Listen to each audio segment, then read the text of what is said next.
AOC thought she could embarrass Senator John Kennedy with a single line. She leaned forward, confidence sharp in her voice, and said, "Take an IQ test, Senator."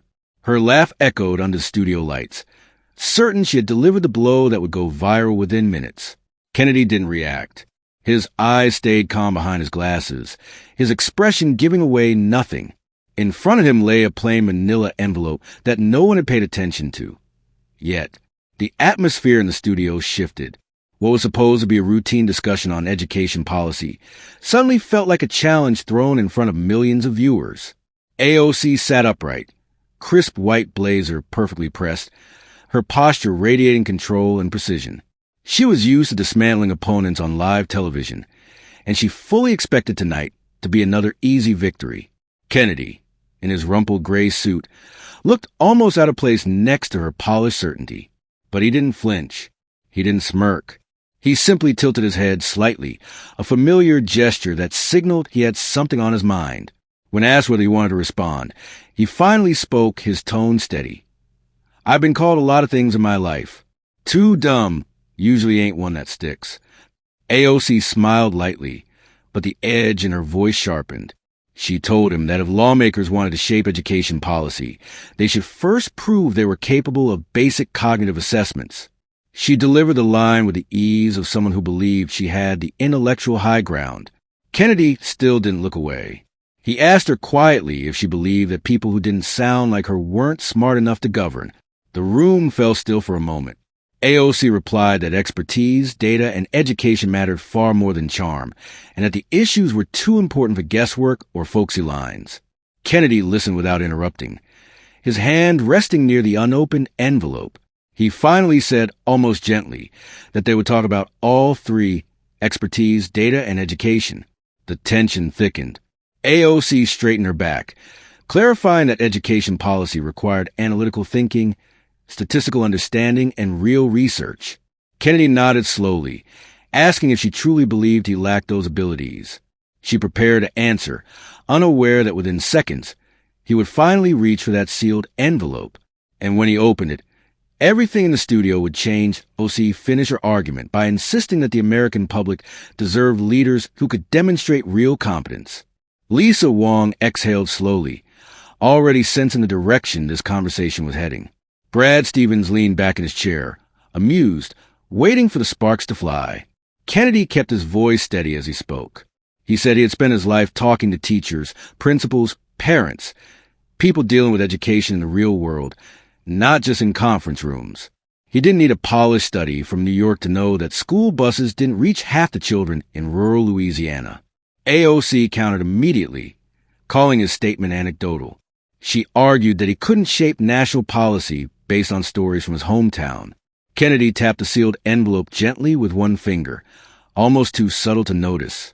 He told her she sounded incredibly sure for someone who hadn't visited the places she claimed to understand. AOC smiled in the patient, condescending way of someone correcting a student. She asked when merely visiting a school became equivalent to understanding the data behind it. Kennedy raised his eyebrows and told her she could answer that herself. AOC crossed her arms and said she relied on studies, peer-reviewed research, and evidence. That was why she felt confident suggesting IQ tests as a baseline for policymakers. If the country was going to make serious decisions about education, she said they needed to know who in the room met basic cognitive standards. Brad let out a low whistle, noticing she was doubling down. The host leaned in and asked if she truly believed elected officials should publicly prove their intelligence on television. She answered yes, absolutely, if they were crafting national education policy. Kennedy didn't flinch. He asked if she would be willing to do the same. AOC lifted her chin and said she would. A heavy silence settled over the table. Everyone felt the shift. The challenge was no longer a joke. It had turned into a public showdown. Kennedy finally leaned forward, folding his hands. He told her that since she believed in transparency, fairness, and proving one's intelligence, she should explain something. Her expression flickered, only for a second. He asked her to outline her real-world qualifications, how many classrooms she had actually visited, how many teachers she had interviewed, how many school districts she had observed firsthand. AOC took a slow breath before answering. She insisted she didn't need to have worked inside a classroom to understand education policy. That was the difference, she claimed, between technical experience and intellectual capability. Kennedy smiled faintly and asked whether she believed she had that capability. AOC answered confidently that she did. Kennedy tapped the envelope again, and this time no one missed it. He told her that was good, because he had come prepared. He still didn't open it, but for the first time, AOC's confidence slipped just slightly. Trying to regain control, she asked what exactly he had prepared. Kennedy adjusted his glasses and gave her a long, steady look. He said he was prepared for the moment when someone mistook confidence for capability. The host leaned back, sensing the shift in tone. The lights felt sharper. Brad smirked. Lisa watched Kennedy with renewed interest. AOC forced a smile and insisted that no one was mistaking anything. She said she was simply stating facts, that Kennedy opposed federal oversight, dismissed standardized testing, and downplayed research. That wasn't capability. She argued. That was ideology. Kennedy remained calm and asked whether she truly believed she was qualified to decide who in the room was smart enough to write laws for the country. AOC held her ground and said that when it came to education reform, yes, she absolutely did. AOC folded her arms with the same confidence she carried into every debate. That's why an IQ test would settle this instantly, she said. Jesse jumped on it immediately.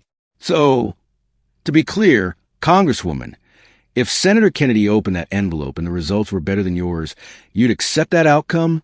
AOC didn't even blink. If that envelope contains legitimate data, then sure. Kennedy's eyes narrowed just a little. Legitimate data. That's the phrase. AOC leaned in, voice sharp and precise. I'm not afraid of numbers, Senator. You shouldn't be either. Kennedy placed a calm hand on the unopened envelope, fingers resting across the seal. I'm not afraid of numbers, Congresswoman, he said evenly. I just don't use them to pretend I'm smarter than everyone else. Her jaw tightened. It's called expertise, Senator. Kennedy shook his head slightly. Expertise isn't something you announce. It's something you demonstrate. AOC didn't back off. Then demonstrate it. Open it. Brad chuckled under his breath. She really wants that envelope. Lisa exhaled slowly. She might want to be more careful about what she asks for. Kennedy turned back to AOC, his tone unhurried. Before I open anything, I want to understand your position. You believe academic credentials alone determine intelligence. She crossed her arms. I believe they reflect capability. He nodded once. And you believe that people without Ivy League degrees, people who sound like me, are less capable of understanding policy? AOC lifted her chin. I didn't say that. You implied it. I pointed out reality, she insisted. Complex policy requires intellectual rigor. Kennedy's voice lowered, becoming almost surgical. And you genuinely believe you're the most qualified voice in this room? I do. There was a quiet beat. Kennedy tapped the envelope. Then before I open this, Congresswoman, let me ask you one simple question. She blinked. What question? Kennedy leaned in slightly.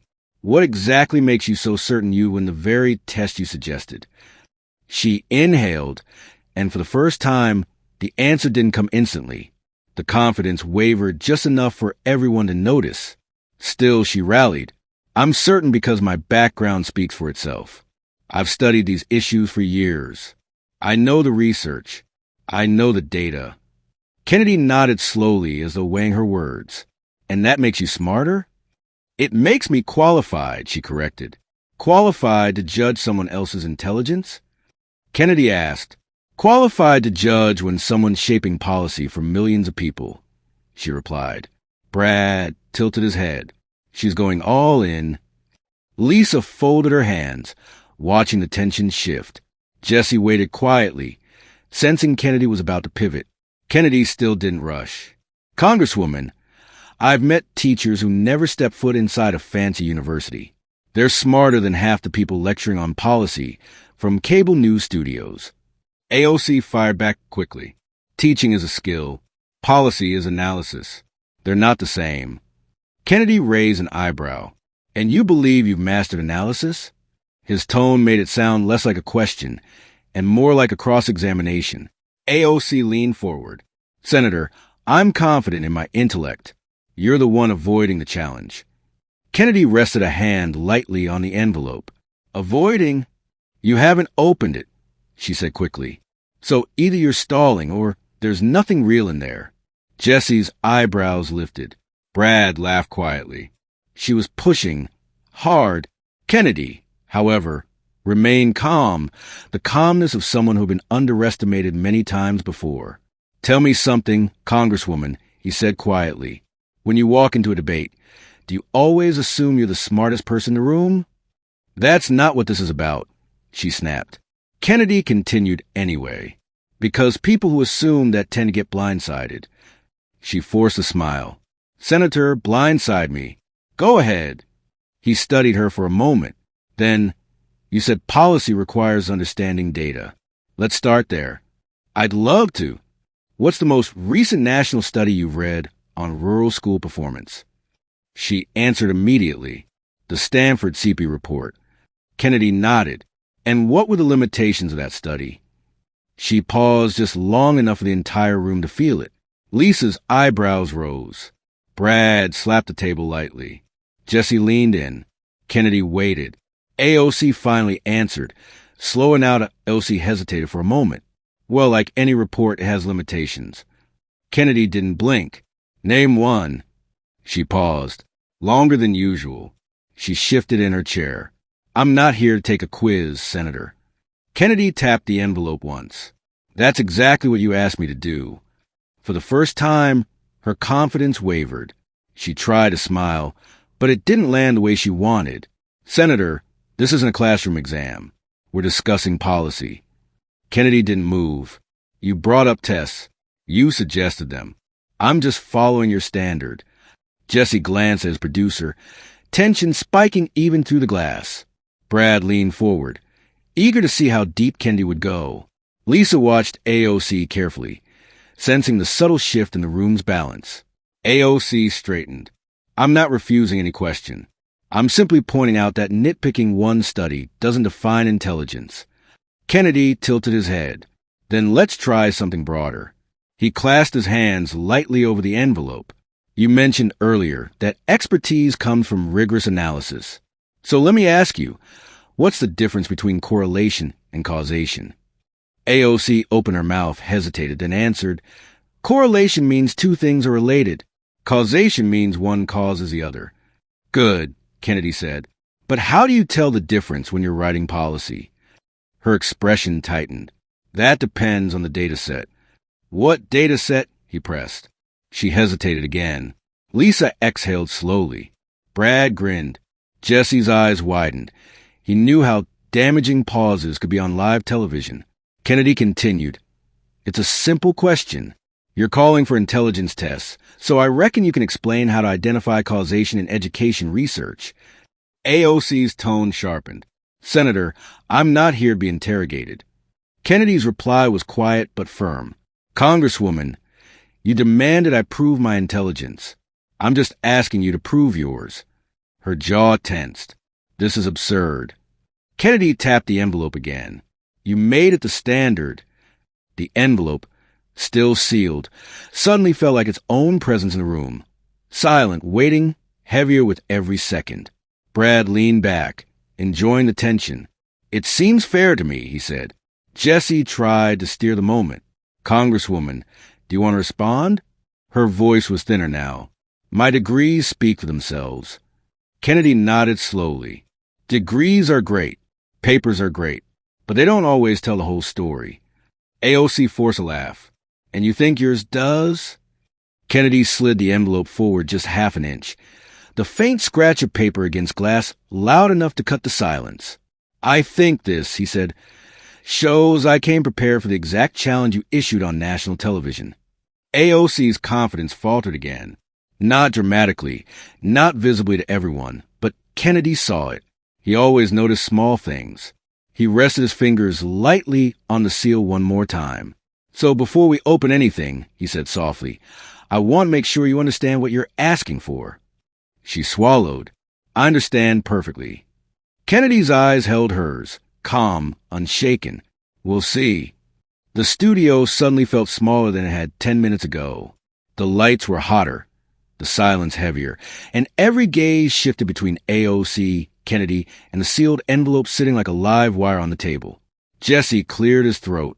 All right, let's bring this back to policy for a moment. Senator Kennedy, you were about to explain what prompted you to bring that envelope tonight.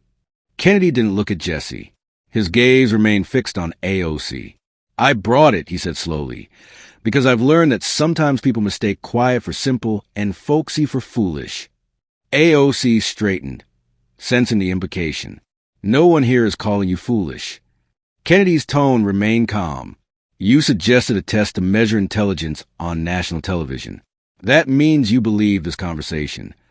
AOC insisted that policymakers should be judged by numbers, by measurable scores. Kennedy tapped the envelope lightly, and she caught herself wondering if that might be used against her. She forced a confident smile. Then go ahead. Open it. Brad chuckled softly in the background. She was brave. Kennedy didn't respond immediately. Before I do, he said, leaning forward slightly, elbows resting on the table, I'm curious about something else. Congresswoman, you keep talking about education policy, so tell me something practical, something from the real world. She frowned. Such as, she asked, what's the biggest challenge teachers in rural districts report facing every year? AOC blinked, then answered quickly. Funding. Kennedy nodded once. That's one. Another? Standardized testing pressure. Another? She paused. Staff shortages. Kennedy's voice softened. And what causes those shortages? She hesitated. Low salaries? Kennedy shook his head. No, ma'am. At least not where I come from. They leave because they burn out. Because they're asked to fix every problem in a community with no resources. Because the federal rules written in Washington don't match what's happening in real classrooms. AOC pressed her lips into a thin line. Senator, we're not debating teaching conditions. We're debating intelligence. And intelligence, Kennedy replied evenly, includes knowing the difference between what a study says and what a teacher experiences. Brad nodded slowly. That was hard to argue with. AOC pushed back. I've read hundreds of pages of policy research. I understand these issues. Kennedy gave her a long, deliberate look. Reading about a storm doesn't mean you stood in the rain. The line landed harder than he intended. AOC blinked and looked away for just a moment. A tiny movement, but enough. Kennedy tapped the envelope again. So before I open this, I need you to answer one more question. She swallowed. What question? Kennedy leaned in slightly. Are you challenging my intelligence because of evidence, or because you assumed a man with my accent couldn't possibly score well on a test? The room froze. For the first time, AOC had no immediate answer. Her silence stretched longer than anyone expected. Jesse glanced at producers, but they didn't signal a cut. They knew television gold when they saw it. Finally, AOC exhaled. Senator, this has nothing to do with your accent. It has to do with your policy positions, your resistance to data, and your lack of acknowledgement of expert consensus. Kennedy didn't blink. Then you're saying it's not bias. It's judgment based on facts. Exactly, she said firmly. Good, Kennedy replied. Then let's talk about those facts. Jesse leaned forward. Brad grinned like someone watching a chess match heading toward checkmate, and Lisa observed AOC with quiet concern. Kennedy continued. You said earlier that intelligence tests would settle this. You said they measure analytical capability. They do, AOC answered quickly.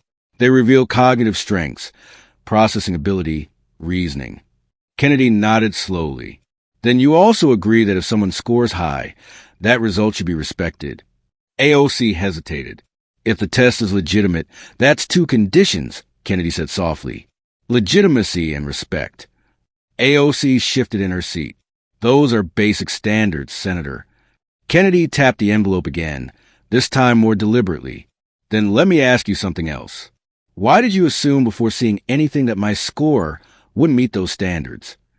I didn't assume anything, she said sharply. Brad chuckled quietly under his breath. Oh, she assumed, he muttered. Kennedy stayed focused. You suggested a test because you believed the outcome would go your way. Isn't that true? AOC shook her head. No, I suggested it because intelligence matters when writing policy. Does humility matter? Kennedy asked. AOC narrowed her eyes. This isn't about humility. It is, he said calmly. Humility is admitting you might be wrong. Intelligence is knowing you could be. Jesse muttered under his breath. That's a line. Kennedy shifted slightly in his chair. Congresswoman, are you willing to admit there's a possibility, just a possibility, that someone you consider less educated might outperform you on a test? AOC's voice tightened. I'm confident in my abilities. That wasn't the question, Kennedy said gently. She paused and answered. Fine. Yes, it's possible. Kennedy nodded. Good. That's all I needed. AOC frowned. Why? He tapped the envelope one more time. Because now we can talk about this without you assuming the outcome. Her eyes flickered, confused, defensive, and curious all at once. Kennedy didn't open the envelope yet. Instead, he leaned forward. You want to know what's inside? You want to know why I brought it? He paused, letting the silence thicken. This envelope has been sealed for months, waiting for the right moment. And tonight, Congresswoman, you gave me that moment. AOC inhaled slowly. Kennedy rested his thumb lightly on the seal. Before I open it, let me ask you one final question. She braced herself. Ask it. His voice softened. What happens if the story you've been telling yourself is wrong? AOC didn't answer. She couldn't. For a moment, no one spoke. The camera stayed locked on her face, capturing the slight tremor in her breath, the tightening of her jaw, the calculation in her eyes as she searched for a response that wouldn't make things worse. I'm not telling myself a story, she finally said. I'm looking at evidence. You reject modern educational frameworks. You downplay research. That's why I question your capability. Kennedy nodded once. So, your belief is based on what you've heard, not what you've seen. It's based on policy? Policy, she replied quickly. Kennedy echoed the word. Let me tell you something about policy, Congresswoman. Policy is easy to debate when you're reading it from a studio. It looks different when you're sitting in a classroom with a teacher who's stretching $5 to buy supplies for 30 kids. Brad leaned back, shaking his head. He was letting Kennedy walk her right into it. AOC straightened. Anecdotes don't outweigh academic research. Kennedy smiled softly.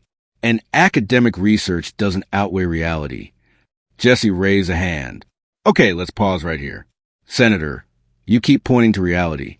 AOC keeps pointing to data. Maybe this is the moment where the envelope actually matters. Kennedy glanced at him, then back at AOC. You're right, Jesse. He placed both hands on the envelope now, centering it between them. This was the moment. The studio seemed to hold its breath. Kennedy lifted the flap, just enough for the adhesive to crack. The sound was faint but sharp, one of those sounds that carried more weight than it should have. AOC's eyes followed the motion. For the first time all afternoon, her expression wasn't just confident or defensive. It was wary. He didn't pull the letter out, not yet. The envelope rested open in his hands, edges slightly parted. Congresswoman, he said quietly, you asked me to prove my intelligence. You issued this challenge with every expectation that the results would embarrass me. I issued it, AOC said, because the public deserves competent lawmakers. And if the results show competence, she paused, then added carefully, if they do, then they do. Kennedy studied her face. Meaning you'll accept them? She swallowed. Yes. Meaning you'll acknowledge the truth even if it contradicts your assumptions? She hesitated. If the test is legitimate, Kennedy cut her off gently. It is. AOC's fingers curled tightly around the edge of the table. Kennedy continued steadily. This test was administered by an independent cognitive institute. Results were sealed, supervised by experts from one of the most respected psychology departments in the country. Her eyes flickered, and Kennedy noticed.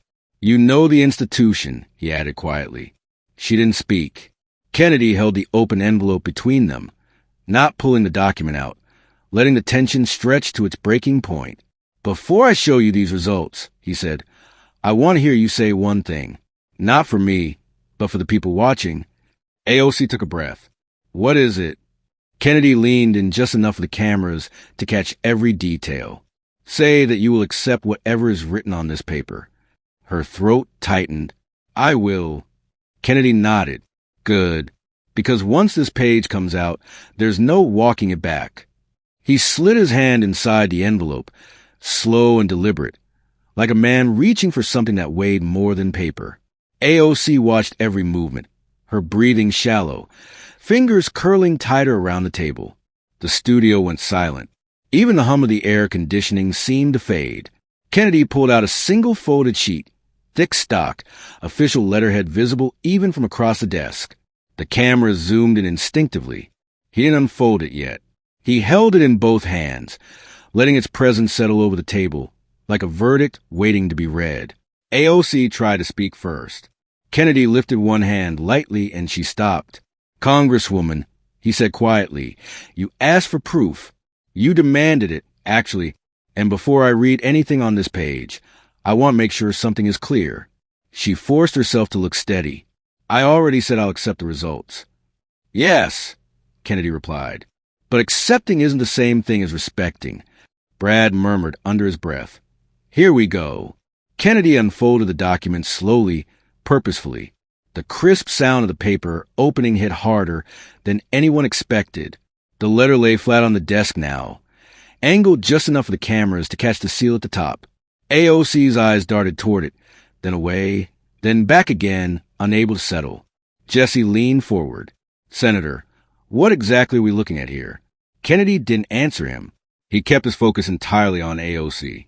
"This assessment," he said, tapping the top of the page, "was administered under strict supervision.